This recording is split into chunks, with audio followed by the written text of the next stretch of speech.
Good morning, everyone. This is Dr. Tony Sanders, State Superintendent of Education. Proud to be joining you for my fourth installment of Fireside Chats. As you might recall, if you joined for prior Fireside Chats, this is really my opportunity to engage in conversation with people of significance in the education world. We started off with Simon Sinek on a book about leadership, Leaders Eat Last, and some of his other works. Our second Fireside Chat was with Goldie Hawn, actress and founder of MindUp. Our third was with Sal Khan. And today, I'm so honored and proud to have Shalinee Sharma, the author of Math Mind, a new book that's out, and also the founder of Zearn, joining me here today. And it's just an honor to have you with us here today. Thank you so much for joining. Thank you for having me, Dr. Sanders. So excited to be here.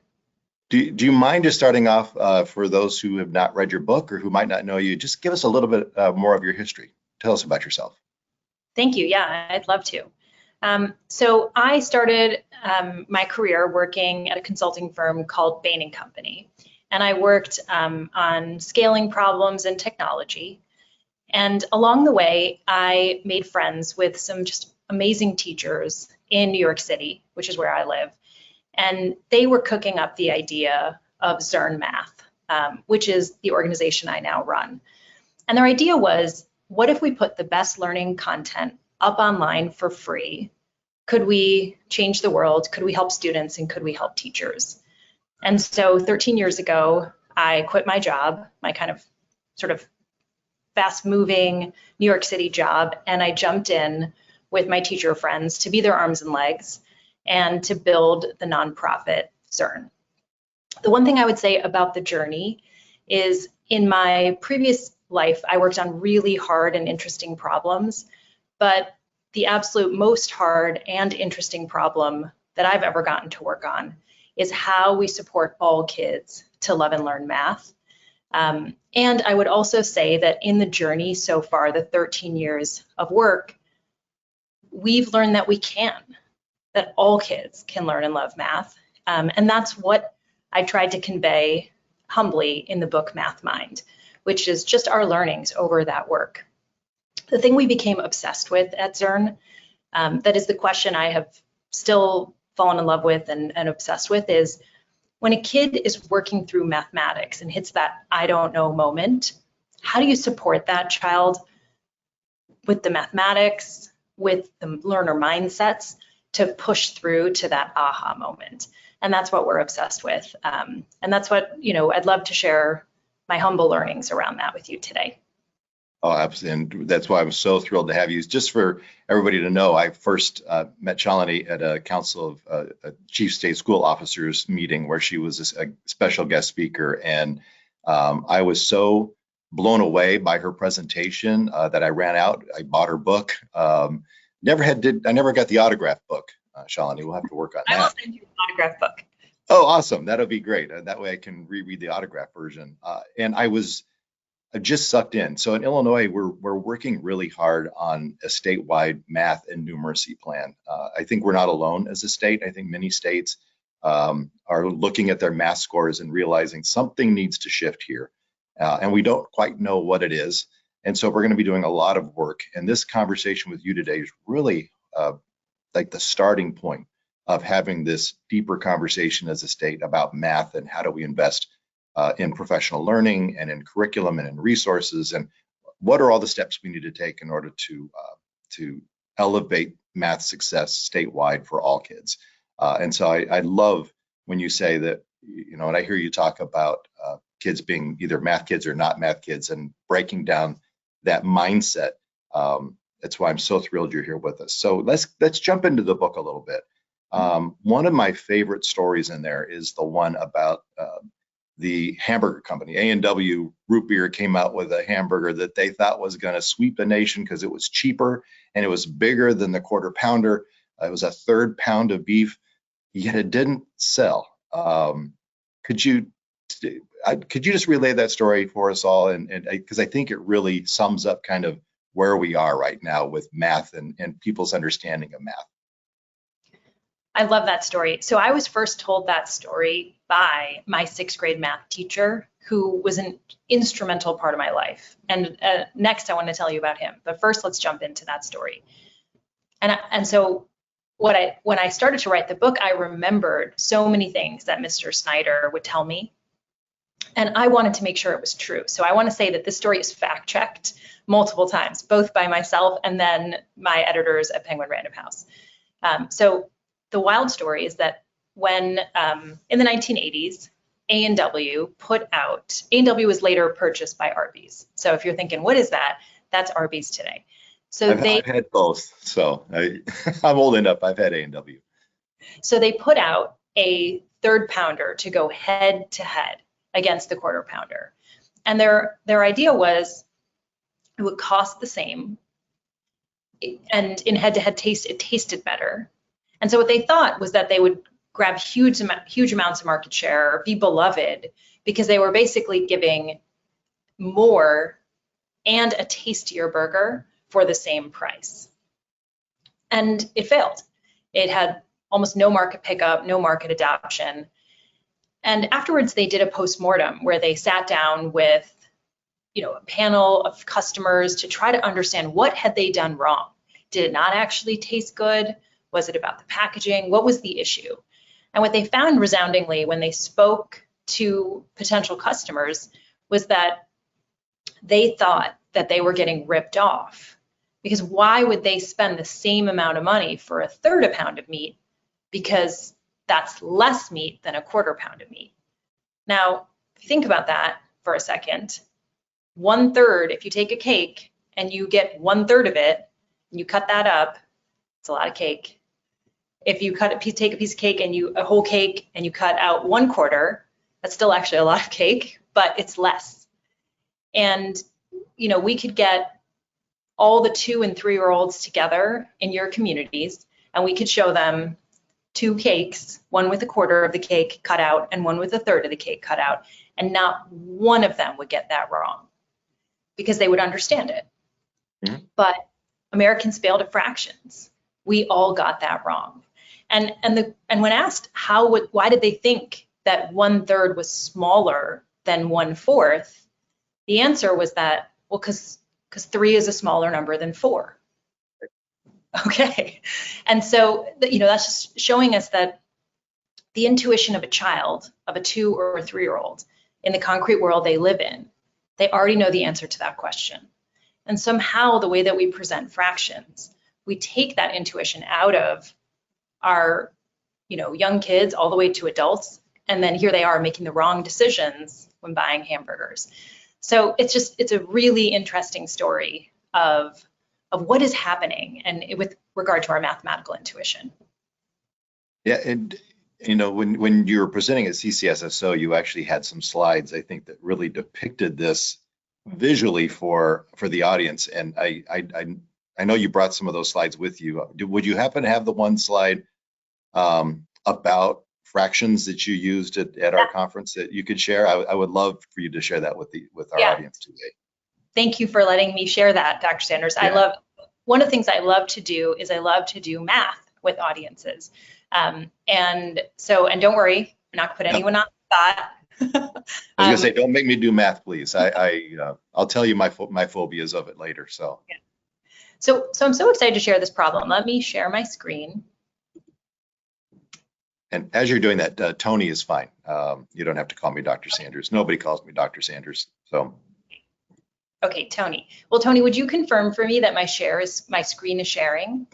I see it as sharing. It looks like it's sharing on my end as well. Yes. Okay. So I want to start with this problem because, and I just want to give you some background on why this is such an important problem to talk about. So one is that it's a problem that we would encounter all the time, like that Arby's decision. Sometimes we look at this mathematics and we think, oh, that's just for math class. That's not for real life. But it is for real life. The second reason this problem is so interesting and important to think about is that this is a problem that our 4th graders took across the whole country on a really important exam called the NAEP exam. And the NAEP exam is an exam we've been doing for 50 years or longer, and it tells us how we're tracking in math learning. And I'll share some really sad news, which is 73% of our fourth graders got this question wrong. And I want to work on it together. And I would challenge you that the way we work on this problem, I think you would believe that 100% of our fourth graders could get this question right. So just read the question. Which fraction has a value closest to 1/2? 2/2, 5/8, 1/6, or 1/5? Now, before I jump in and answer the question, I want to share what was the most commonly wrong answer that our fourth graders picked. So about half of our fourth graders picked 2/2. Now, Tony, why do you think, if you could engage, just indulge me a little, why do you think that half of the fourth graders in America picked 1/2 or 2/2 when the question was, what is the closest fraction to 1/2? What's your thoughts? I guess as they looked at the denominator and figured if it's the same denominator, it must be the closest to it, which would be wrong. I'm assuming that's the reason that most would pick that. Yeah, that's what I think too. And the folks who designed this test, they're designing with that kind of knowledge of sort of how we think and how our kids think. Now, I have shown this to international audiences. One thing I've gotten to do as we've built Zearn and as I worked on the book MathMind is I had the honor of visiting the highest performing math classrooms in the United States, but also in other countries like Japan and Singapore. And over the course of my work, I've been able to present this problem to international audiences. And when I get to this part, they start laughing. And it makes me feel really badly. When I share this with American audiences, they're like, okay, yeah, this is a challenge. I want to show you the next set of pictures and think about why are international audiences laughing at us.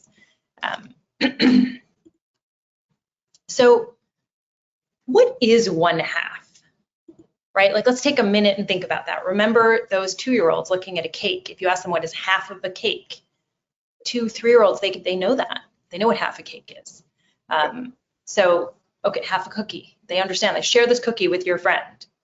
Okay, you break it. Well, that's not fair. That wasn't half and half. They even understand fair and half, right? So these are ideas they understand. And so what is a half? A half is, it could be a rectangle, it could be a cookie, anything. It's half of that. Now let's turn all the other numbers into meaning. What are these other numbers? 2 and then a line and then another 2. What is that? That's a way that we represent 1/2 in the language of mathematics. 5/8. That's something in 8 parts and we have 5 of them, etc. And what you can see is that when we take a minute to deeply understand this question, what you see is it's a very easy question. And thus these international audiences laughing at me. When we have to do this problem the way we're often taught, which is a lot of procedures with no meaning, looking for the least common denominator. Now, if you've been staring at 2, 8, 6, and 5 and wondering what the least common denominator is and not being able to get to it quickly, I would have to do that on pencil and paper, and it's 120. And that, again, was the purpose of this test design, right? Now, do I think that every child should be able to determine the least common denominator? Yes. Does every child need to understand all of those steps and procedures? No question. But we have to pair that with a conceptual understanding of what these numbers are. And what I'd say is that when you understand math, sometimes the reward is not having to calculate at all. And the experience of mathematics feels less like you're kind of in a dark closet feeling around. And it does increase enjoyment because you understand the language of math. So anyway, this is an example from the NAEP. And I'll just end with, when I think about 73% of our fourth graders getting this question wrong, or I think about our NAEP scores, I feel really sad. And sometimes I feel overwhelmed by that. But then when I actually dig in and look at some of these questions, and I sit with kids, all of them can get this question right. And so So actually, I feel really hopeful that we have so much opportunity to transform math understanding in this country. So that's kind of two things I feel when I look at problems like this. Yeah, I'll err on the side of saying that we should hope that we should continue to have hope that we can change this. And I think having conversations like this and the work that we plan to do with our numeracy plan and the work that our amazing teachers across the state are doing, hopefully can begin to transform this a little bit. I'm curious about then, for the teachers who are joining us today, the difference between retrieval level tasks versus comprehension or knowledge utilization tasks. And, you know, I think that is there a place then still for some retrieval level tasks of memorization and some of those? I mean, I know we were all traumatized by the speed test of how quickly you could, do some number problems, but is there room for that in addition to knowledge utilization, comprehension level tasks for students? Absolutely. So the speed is a very complicated topic in mathematics. One is because some of us, or maybe many of us, felt traumatized by it. I think another reason it gets to become a very complicated topic is, candidly, there are folks who will present professional learning in mathematics that will say we can take speed away so that children don't feel anxiety in mathematics. And that's simply false. Actually, taking speed away in all facets might increase anxiety in mathematics. And so how do we put this all together? What I would say is that it's one of these things where two things can be true, or another way of describing it is integrative complexity. So what do I mean by that? So let's just go to the pure brain science. The pure brain science is that when, let's say we're working on a really hard word problem together, or a really hard real life problem together. So we have a certain amount of working memory, just like a computer. And we have to take that working memory and put it almost entirely at the task in front of us. Now, if a portion of our working memory is getting sucked away because maybe there's like distracting noise nearby, or another portion is getting sucked away because, we got in a fight with our best friend, right? So these are things that are draining our working memory. We can't focus on the task in front of us. But another thing that can drain our working memory is, let's say we're doing an algebra problem and we need to solve for X, there's a couple variables and a couple equations, but instead of focusing on that task, actually our brain is completely pulled into, what is 6 times 7? Like, what is it? What's 7 times 7? What's 6 times 6? How do we get to this number? And rather than just having the automaticity that 6 times 7 is 42 next, and we're in the problem, it prevents us from moving forward and learning. And so we must have automaticity in key math facts and procedures to learn and enjoy and participate in challenging problems. You simply don't have enough mental load. Okay, but at the same time, speed tests are often a test of who is the math kid. And how is that helpful culturally? So if in second grade, the typically boy sitting in the front of, sitting on the carpet, when a math fact, 8 plus 4, the first hand up. Yep. And what in our culture, now this is not true in other countries, so it doesn't have to be true, and we could make it not true tomorrow morning. But in our culture, we will then look at that classroom, and not just the adults, but the other children will say, that boy's the math kid, and the rest of us, we are not math kids. Further, when that question gets asked and 3 hands shoot up, what happens to some of the other children is they get so nervous, they get so kind of overwhelmed that their brain will go blank. And if you forget they don't know the answer, if you ask them what was the question asked, they'll say, we don't know.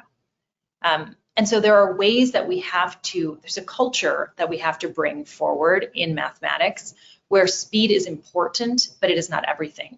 And it's not speed, it's not like you and I, Tony, competing on speed. Like maybe you beat me, maybe I beat you. That's not the point. It's not a running race. You and I are on a team together. Like I'm not running against you. You and I are on a team together and we're working together to solve this problem. And perhaps you come up with that part faster and perhaps I come up with another part faster. And so it's not about speed against another person, it's about speed against yourself so that you have the automaticity to be able to do the next work. And so when we work with children, we shouldn't say that speed doesn't matter, but we shouldn't structure speed versus the classroom. It should be speed versus yourself as a child. Makes sense. It makes sense. I think I told you that, I'm the son of, my father was a math whiz. I mean, a master's degree in math. He went on to get his doctorate, obviously, as well, or not obviously, but he got his doctorate. And as a child, it was intimidating to have a father who was a mathematician and being a child that struggled with math. And I can almost openly tell you, I struggled a lot with math. In fact, so much so that it was not until I went to work at a hardware store at the age of 14 and I was given a math problem that I finally realized that math actually exists in everyday life and I have to learn how to do it or else I'm going to be left behind. The owner of the store came and he showed me this trash barrel filled with old hoses, garden hoses that had holes in them. And he gave me the task. He said, those hoses I can't return to the manufacturer. They're too old. People return them. They have holes in them. What I want you to do is go find where the hole is. Cut the hose into two different segments because people always want sections of hose for like draining a hot water heater and things like that. So I want to sell the pieces. So you have to do the math to figure out how much I'm going to sell each of the two pieces of that hose individually. And so I had to know the price of the original hose. I had to know how much, the proportion. And it took me a day just to do the measurements and try to figure it out on my own. And, ultimately it took me about 3 days to get through all of those hoses. But it was the first time I was given a task that I was able to make sense of it on my own, and he was there to coach me through it. But I actually got done and had such a sense of accomplishment, like I can do this. It was actually the first time I felt confident doing a math problem.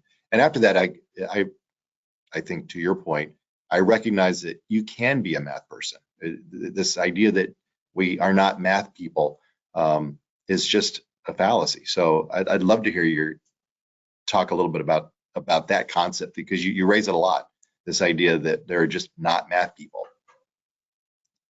So I think almost all of us have a story of a confrontation with math, failing in mathematics, and then what that did to ourselves and our notion of being a math person or not being a math person. And honestly, for many people, it's just their sense of success and their whole learner identity, even outside of mathematics. You don't hear people saying, I'm not a history person. Just no one, how'd you do on your, senior year history class? Like they were like, I don't know, I did fine. It's just not, it doesn't have so much space in our minds. And again, that's in our culture and it's not in other cultures. It's not in other countries. And I'd love to share some data on that. But actually I'd love to share, while you're sharing your story, I love that story. There's so many parts of that story I love.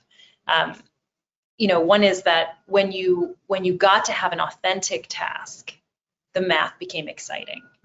When you got to do it concretely, the math made sense. Like there's so many parts of that task. Then you were able to understand that you struggled in that mathematics, and that was okay. In fact, struggle is the normal part of mathematics. But in our math culture, struggle is a sign that you're dumb. Most problems, a minute problem, a minute math. Well, I can't do it in a minute, so this problem is for someone else. A smart person. I'm a dumb person, so I need a different minute problem. right? What if it takes you 5 minutes? It's fabulous. You still got it, and so this notion that this problem's too hard for me.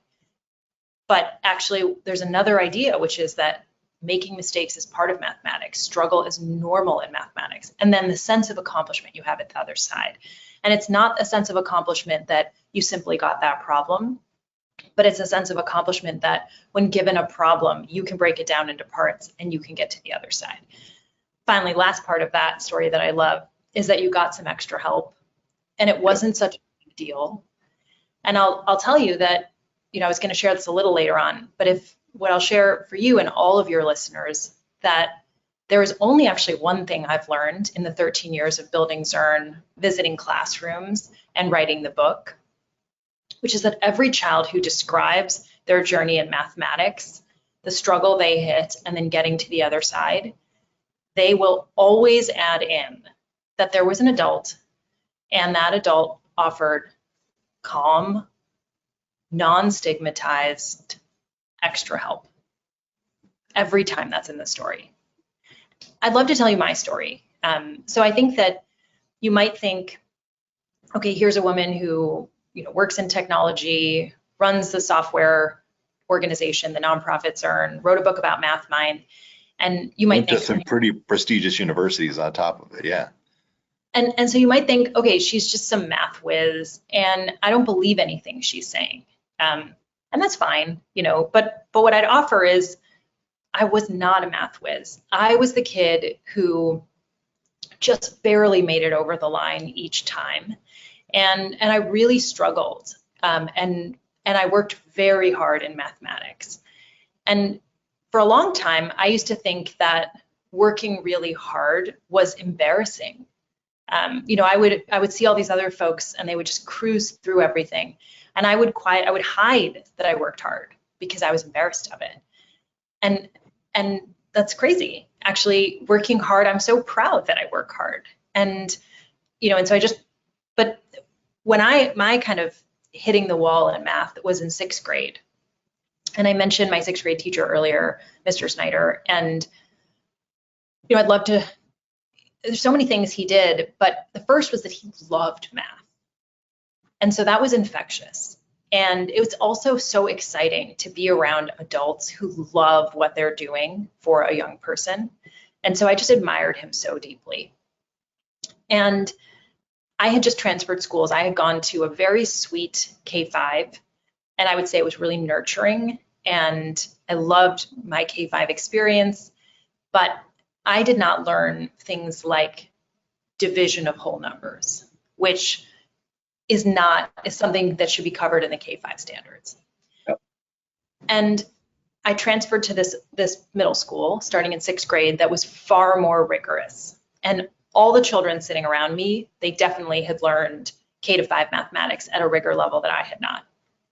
And here I was now in 6th grade math, and you talked about ratios earlier.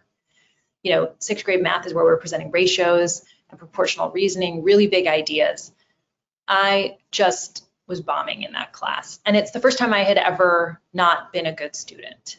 The other thing that was wild about that class for me was it was the first time I had ever seen the boys all participating and the girls all quiet. That hadn't been how I thought about school. I'd never thought that, there's some types of people that are good at, whatever, a subject, and some types of people that are not. That thought had never occurred to me, but it was just present in that classroom. And so all I did was, hide, sit quiet as I could be, hide. You get really good at hiding so that you don't get in trouble. And I took a test, and it was a test where I didn't do well on it. So it's not that I got an A on this test. It was not empirically a good grade, but I had done better than the last miserable test. And Mr. Snyder called me over to his desk. He used to do conferences. And so, we had like a 2-minute conference at his desk, and I was very nervous, very excited. But I knew that I had done really poorly on the test, so also just pretty sad. And so I walked over to his desk, and, I saw the paper full of red. And he looked at me and he said, "You did much better on this test."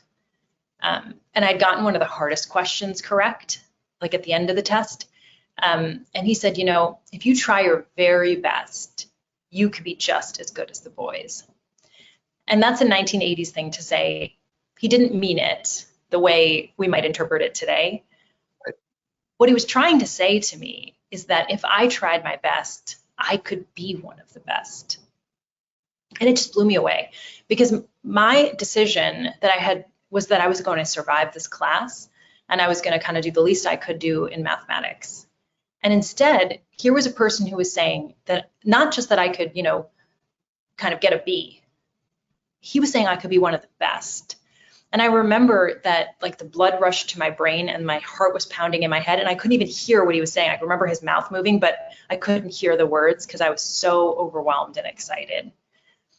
And what it did was that brief conversation gave me the courage to ask him for help, right? So somehow in that hardware store, you had the courage to ask for help. Yep. And I asked for help. I asked him for help. I asked my parents for help. And with that extra help, I did the extra work. And math started to click. Math started to make sense. And what I learned from that experience was, and I would tell myself, even in college, I would say, okay, this is going badly. This is very hard.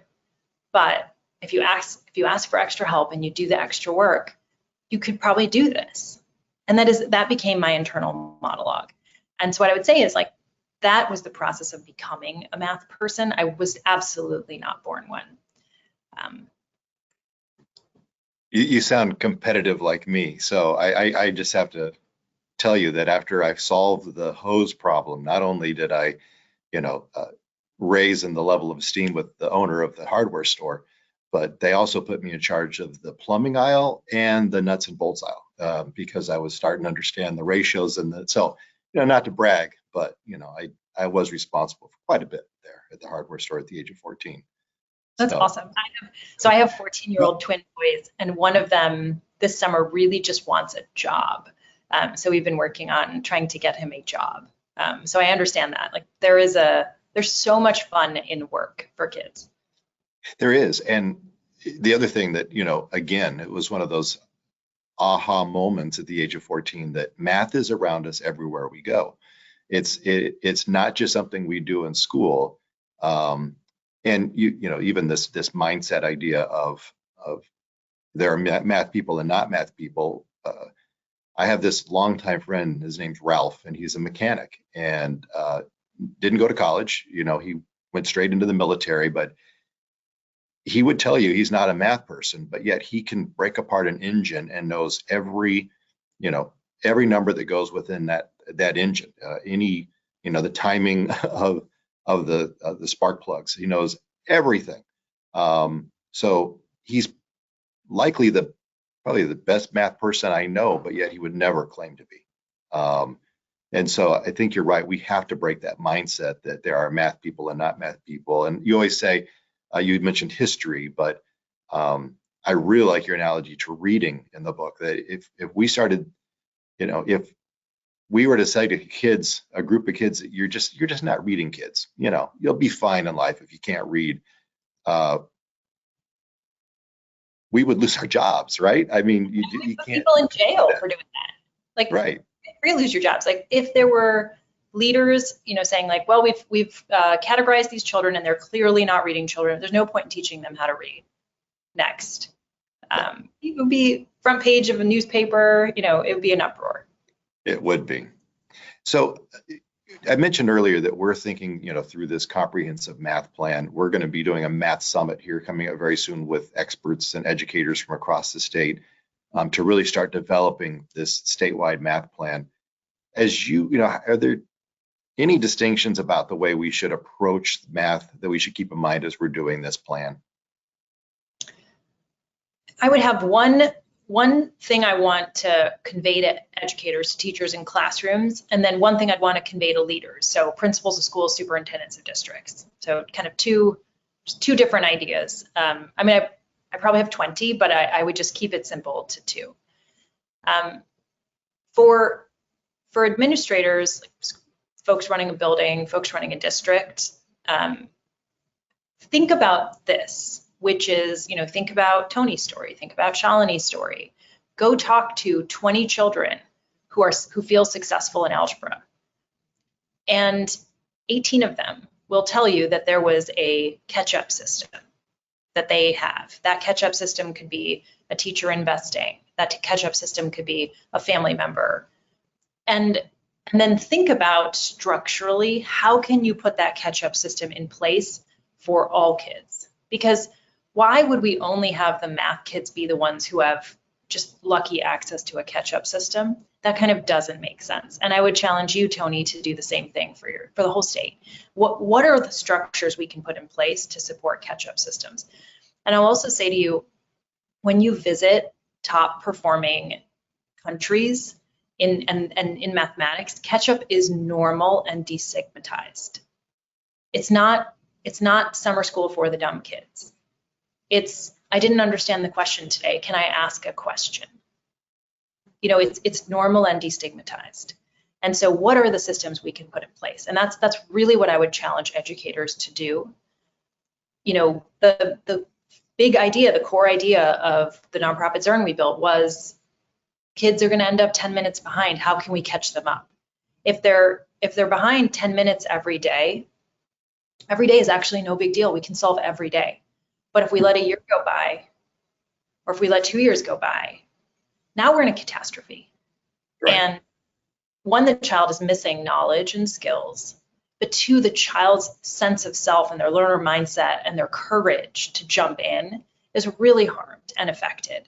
And so that would be my and I, you know, as if I have all the ideas, I would give them to you, but I would say that we're right at the bleeding edge. We're right at the edge of learning how to build these catch-up systems across the country. And so, like, be a model for the whole country. Try things, experiment, share your learnings, but put in place those catch-up systems that are relevant and work in the communities that you serve. I love that. As a child, we moved from one state to another at an integral time in math, fourth grade, between third and fourth grade.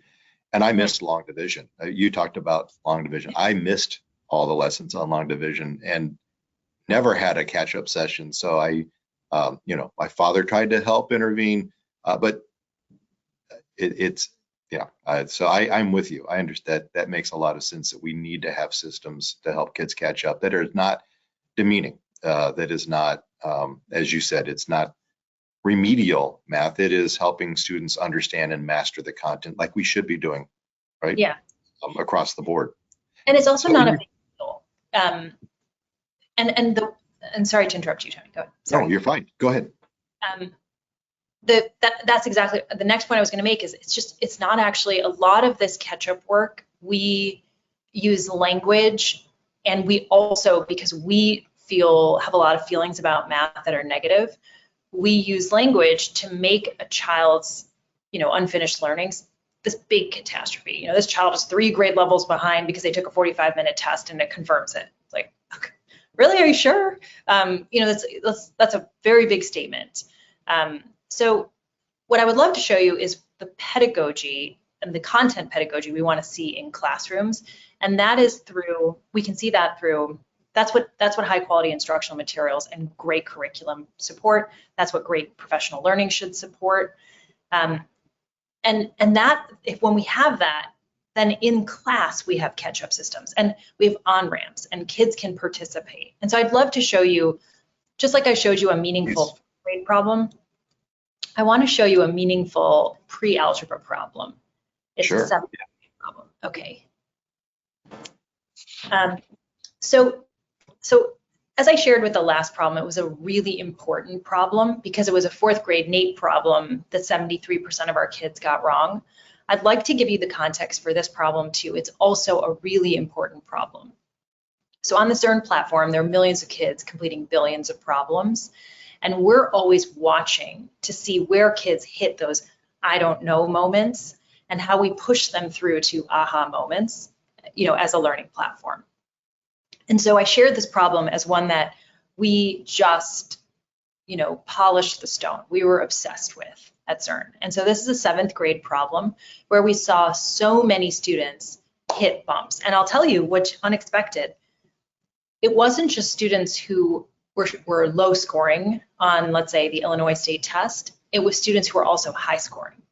So lots of students were hitting a bump. in problems like this. So let's like pull this apart. And what I would say is that go towards learning materials top to bottom and professional learning top to bottom that supports this type of work, which is concrete to pictorial to abstract, which is what happened to you in that hardware store. And you know what happened with the Arby's or the A&W third pounder. So let's talk about this problem quickly. Connor and Lily are making bags of trail mix. Connor puts 7 pretzels in each bag, and Lily puts the same unknown number of raisins, R, in each bag. And after filling 3 bags, they have used 45 items. Solve for R. All right, so on the right-hand side, this is, you know, I, after all these years, have built incredible fluency in 7th grade math. You know, I'm almost 50, so I got there. And so for me, this just comes out. You know, I read that problem on the left, and I will immediately be able to see the equation. 3, open parentheses, 7 plus R, close parentheses, equals 45. I'll then balance my equation down to solve for R. So I'll take 21 away from both sides. I'll divide both sides by 3, and R equals 8. I'm good. That's a automaticity of fluency. Now, we want to build all our children to this. And in other countries, they can do that. We're not able to do this, right? We can see in our 8th grade NAEP scores, we can see in our PISA data, which is our international data, that we're not doing a great job here. Right. And actually, this is what you were doing in the hardware store. So, you know, people say, well, I'll never use algebra. No way. You're using algebra all the time, all the time. You are solving for X all the time. You know, we talked about earlier, you're at Costco with your family, you're solving for X. Right. So the question, if I could ask you, Tony, what do you think was the hardest thing for kids that we could see in our web application data with these millions of students completing billions of problems? Where was the bump for children as they were working on this? Well, I think having pretzels in a trail mix, sorry, that was a bad joke. Okay. I'm supposed to make you laugh. Sorry, I was trying to make you laugh there for a second. Got it. I was like, go ahead. Well, I picked the pretzels out of the trail mix. I was thinking that was my favorite part. Yeah, no, I look for the M&Ms in it. No, I think it's, if I had to guess, it's taking that word problem and figuring out what's the formula that goes with this problem. I don't know that many students would automatically be able to figure out what is the right formula for solving for R. Bingo. So this is what our kids are struggling with.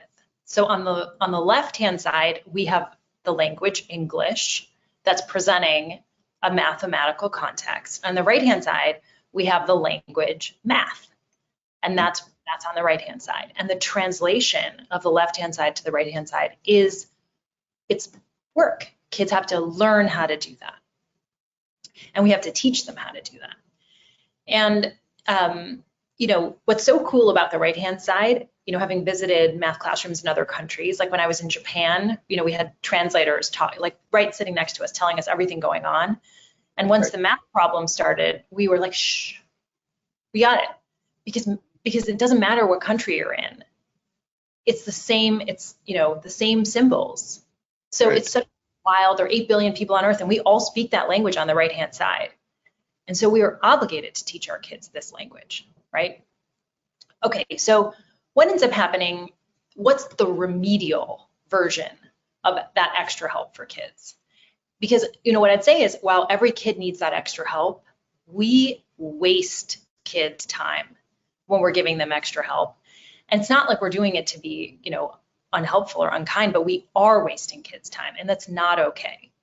And so what we often do at this moment is stay in the world of, you know, the abstract language of math, stay with the procedures, and we say, okay, well, this problem really needs a distributive property, so let's do a worksheet where we're practicing the distributive property.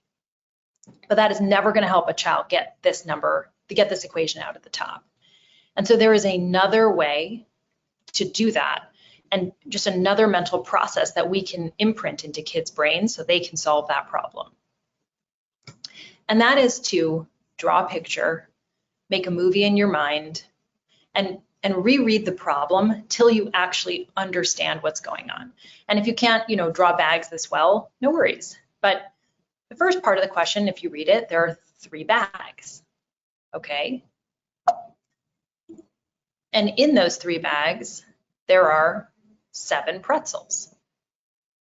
So you draw 7 pretzels in each bag, okay? And then there's an unknown number of raisins in each bag. And then altogether, that is 45 items.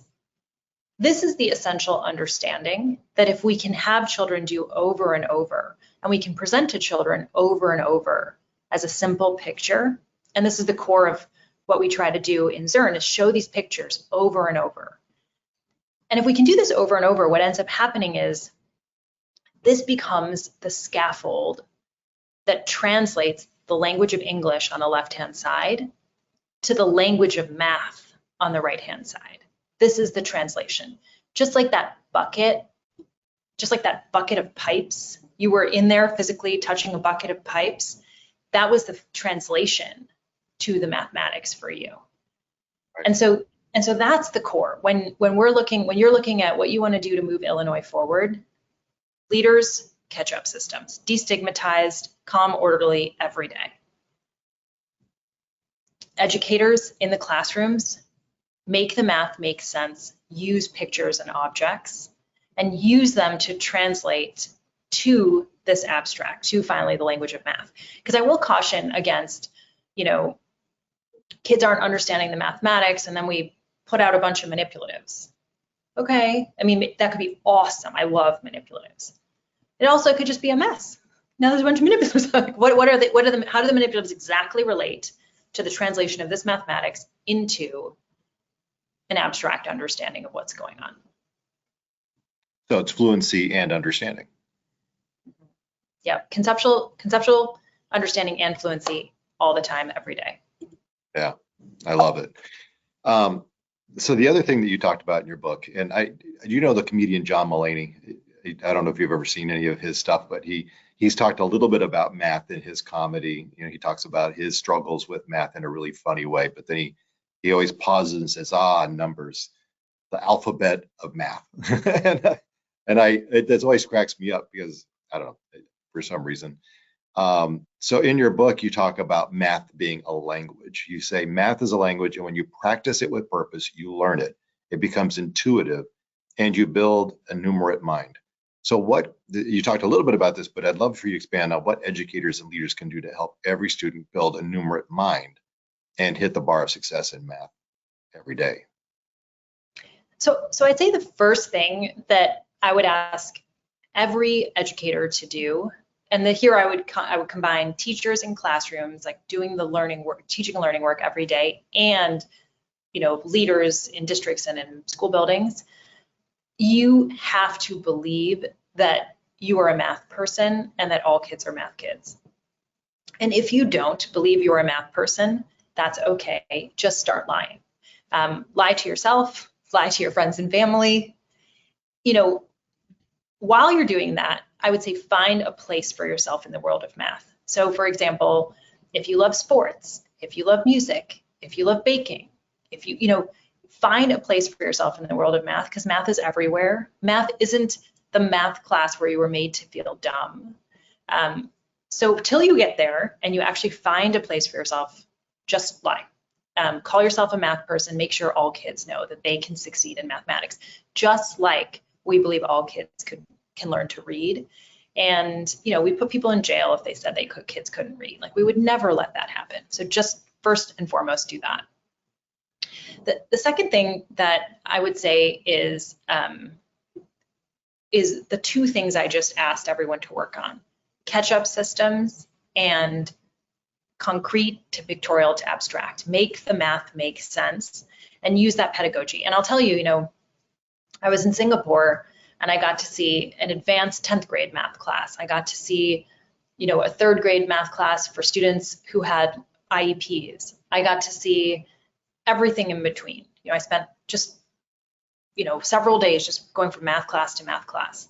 And there was not a single math lesson that didn't involve a graph, kids cutting up construction paper, kids drawing, not a single one. That's the best math performance in the world, right? So the reason I'm saying that is that pictures are not for babies. Manipulatives are not for your K2 kids. I was in a 10th grade advanced class where the entire high school was essentially tested in. So it would be, you know, a specialty high school where kids test in just to that high school. And they were drawing pictures all over. So don't think of, okay, for our K2, for our little kiddos, we put in place all of these pictures, but by the time we have our 14-year-olds, you know, they need to be focusing only in the language of abstract symbols and numbers of math. No way. Anytime a new concept or a new idea is put forward, let's take a minute, let's draw a picture. Because I'll tell you, the acid test that you understand at all is that you can draw a picture. Yeah. I write out a complex function and you can't tell me what the picture is, you don't know what's happening. So the picture is always the acid test, no matter the mathematics. The last thing I'd share is engage families. And I want to talk about like what that looks like how do you engage families? And I think that family engagement sometimes, and you know, maybe some families would engage this way, but sometimes family engagement is like, well, our curriculum has this number bond. And so we're going to have like a curriculum night, and our math teachers are going to teach all of the families number bonds. And I mean, that would be kind of like if you went to, I don't know, right before you had a surgery, if your surgeon was showing you like how he was going to cut you open, like you do number bonds, like you're the educators. So don't give families things that they're not ready for or excited for. Let's take the reading metaphor. We don't sit with families, you know, at curriculum night or some evening with families and say, OI makes the sound oi. And let's talk about these different phonemes. You know, we don't do stuff like that to families. We're not like, with your children, underline the subject, then underline the object. We don't do that. We say, sit with your kids, read them a book, try to read for 20 minutes a day, try to read a book they enjoy. If a parent says, I want to know even more, we might say, read a book above the level they can read. That's about it. And then we're like, yeah, just have fun, done. Okay, why do we do that? Because that is the appropriate role. So what is that metaphor for families? And what that metaphor is for families is play games. Card games, board games, they're filled with mathematics. They're filled with probabilities. They're filled with addition and subtraction. They're filled with all kinds of fluency. You have to also build your working memory. You have to guess what the other person is going to do. So the majority of these games that we have played for millennia, like, you know, games and board games have always been a part of our societies and our cultures and are really fun to play as a family. They have the mathematics that will build kids' fluency. For example, the game Battleship. Battleship you can play with 7, 8-year-olds. And right. They'll, you know, that's a lesson in Cartesian coordinates and the coordinate plane. Now, do we have to give them a lecture about the coordinate plane? Do the families have to give their kids a lecture? No, just play the game. But in that, we're building mathematical reasoning. We're building their math mind. No different than when we get to read to kids, we're building their literate mind. And so what I would say for educators is just encourage games. And if you wanted to say, okay, the family says, I want even more, teach your kid how to beat you at the game. Mm-hmm. So play a card game with whatever card game your family likes, and then teach your kid to beat you. You'll see the mathematics in there. It also makes space for families to see themselves as math people. When we make math just what it is, it's all around us in the world, it's in games, then we make space for those families as well. So I love that idea. When I was, you know, as a parent, I would allow my kids at the store to wander off when they're old enough to do so. And I would tell them, give them parameters on something that they could find, and if they found that in the market, then I would buy it for them. So for example, a cereal, if you want a particular cereal, as long as it has less than X grams of sugar or doesn't have sugar as the first ingredient, and it's less than $4.99 or whatever, I would give them the parameters, and then they go in search of. Would do things like that? Would that be something that would help students learn and realize math is around us every day as well? And the other thing that was amazing about that is that was an authentic task. So I think children like games and they like authentic tasks. And the thing that's in the middle, those are not fun. So the reason that's an authentic task is then you would eat that. That's not like, for example, let's say you said to your child, go and find all of these things in a grocery store. I'm not buying them. Why would I do that? That's inane. Right. So it's so funny, Tony, we did the same thing. My husband and I would give our kids $10 each at the farmer's market. We have twins. We give them each $10. And I would say to my son, particularly one son who is convinced that like the world is like kind of out to cheat him. And so you can really kind of motivate him that way. And so I would say to him, you better figure out the change before you hand over the money. Otherwise, how do you know that you're not going to get cheated? And so he would just he worked so hard to figure out the change. My other son, for my other son who's more oriented to being helpful, I would say, why don't you calculate the change and be helpful? And so whenever you hand them $10, just let them know what the change will be. And so it's like, but it's an authentic task. Like they are absolutely buying apples and cauliflower. We will eat those foods. So that's another thing. Real, full, fun games where the objective is just to have fun are very engaging for children. And then authentic tasks are very engaging for children. That's the kind of stuff we should do to families too, and help and let families experience joy. It's all that makes total sense, and I love this idea. I'm gonna have to explore this more with our team as we develop our plan about how do we, even our comprehensive literacy plan, we do a lot for teachers and administrators like you did. You broke it down and said, okay, this is what it means for a superintendent, this is what it means for a principal, this is what it means for a teacher. But that next step of what does it mean for families and how do they interact with the curriculum, with the content, and give a point of connection then with the teachers, so that when teachers are sending home their notes about what's happening, or there's a parent-teacher conference about what's coming up in the next quarter, you can make meaning out of it as a parent and amplify and bolster that at home. I think that makes a lot of sense to come up with those types of tasks. So I'm going to switch gears a little bit. I talked about having multiple fireside chats, and my last one was with Sal Khan, who I mentioned, who is obviously very much in the AI space and in technology like you. So how do you see technology playing a role in math as we move forward, especially artificial intelligence and generative AI? Like what role do you see that playing, and how can districts, teachers, principals leverage that for the benefit of kids? So first is we're in an AI world, we're in a digital world. That is the world in which we exist, and we have to equip children to be successful in that world. And it's a world of a lot of change and uncertainty. And so it underscores that the language of math is required for participation. So every child has to learn that language. They already had to, and now they really have to. Now, with regard to using technology, the reality about technology is that it is simply just a force multiplier. So it's a force multiplier of whatever. It can be of good, it can be of bad. It's no different than, if you, for example, read a book, you could read a book full of hate and harm, or you could read a book full of great ideas. So it's no different, and that's what we have to remember with technology.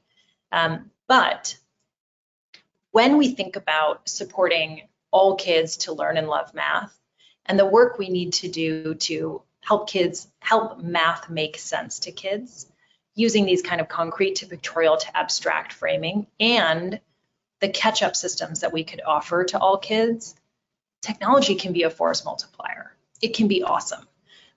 The core of it all, though, is that teachers are in charge educators are in charge, and technology works for you to hit your objectives.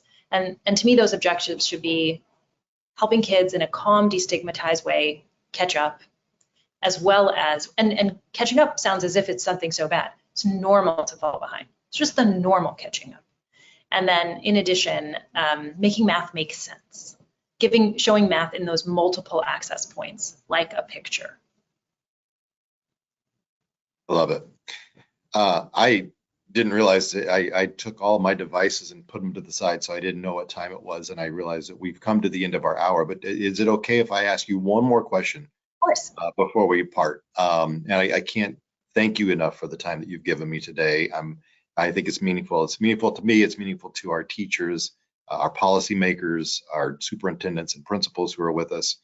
But I ask the same question of everybody that I do a fireside chat with, because I think we all must be uplifting all of the teachers in our lives. And so I love to hear the stories of the teacher that made a difference. You talked about one teacher earlier that had an influence on you around math specifically, but who is your favorite teacher in school? Tell us a story about who is your favorite teacher and why.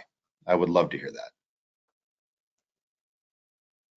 I'm sorry to go back to, so it would either be my senior year calculus teacher. I loved school. So I think that I have a lot of positive experiences, but it would either be my senior year calculus teacher or Mr. Snyder, my 6th grade teacher, one of those two teachers. I think that, I think in the experience of both of those classes, they were extremely hard for me. And I really confronted, while working in both of those classes, this notion that like I just wasn't good enough, that there was I had hit my genetic limit. I was dumb. I just couldn't do it. And both of those teachers, sort of without babying me, they moved me out of my kind of survival mode into having much higher expectations of me. And they just sort of really wanted to cultivate the joy of the mathematics. I think in calculus, which can feel like a, very esoteric set of just squiggly lines, honestly, that my senior year calculus teacher, he loved it, and he made it make sense, and he believed we could all do it. And I think those two teachers, and Mr. Snyder in particular, again, I know this sounds sort of like hyperbole, but I think Mr. Snyder in 6th grade changed the course of my whole life. I think about him all the time. So he's no longer with us. But I did, when I wrote MathMind, I did think like it would have been so fun to sit with him. So I do think that when we can show kids that they can push through, they can learn, they can ask for help, I do think that we teach them how to learn for their whole lives. Yeah. So I heard rigor, relevance, and relationships in there. So maybe another book for you in the future. Shalinee, I can't thank you enough again for joining us. I look forward to partnering with you in the future and talking to you in the future. And on behalf of the state of Illinois, thank you for your time today. We really do appreciate it. And for all of our viewers and listeners today from across the state, we appreciate you joining us for the 4th installment of Fireside Chat. Stay tuned. We're going to have more coming. So we'll see you down the road. Bye, everybody. Thank you so much for having me.